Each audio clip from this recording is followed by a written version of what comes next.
سلامونه ګرانو دوستانو، په دې هیله چې ټول به راته روغ او جوړ یاست. افغان بدلیان کرکټ لوبډله به سبا د افغانستان پر مهال 10 بجې په چین کې د روانه اسیایي سیالۍ په نیمه پایلوبه کې د پاکستان پر وړاندې د لوبو ډګر ته کښته شي. تر دې وړاندې افغان بدلیان کرکټ ملي لوبډلې په کوارټر فاینل کې سریلانکا ته ماتې ورکړله چې نیمه پایلوبې ته لاره پیدا کړله. سبا به په نیمه پایلوبه کې د پاکستان لوبډلې سره لوبېږي. که چیرې دغه لوبه ګټي نو افغان لوبډله به پایلوبې ته لاره پیدا کوي. خپل اتلانو ته دعاګانې کوي چې ترڅو دغه پایلوبې ته لاره پیدا کړي. او بل د 2023 نړیوال جام پیل شوی دی چې لومړۍ لوبه د انګلند او نیوزیلند ترمنځ وشوله چې نیوزیلند انګلند ته په 9 ویکټو ستره ماتې ورکړله. د 2023 کال 500 ورځنی نړیوال جام د پنجشنبې په ورځ د اکتوبر په 5مه نیټه د هند ګجرات ایالت احمدآباد کرکټ لوبغالي کې پیل شولې.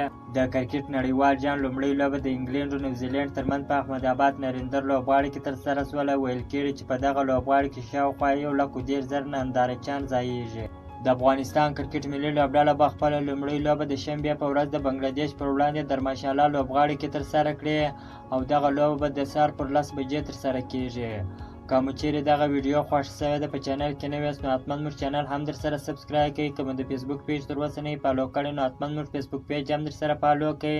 تر بلې ویډیو پورې د الله په امان.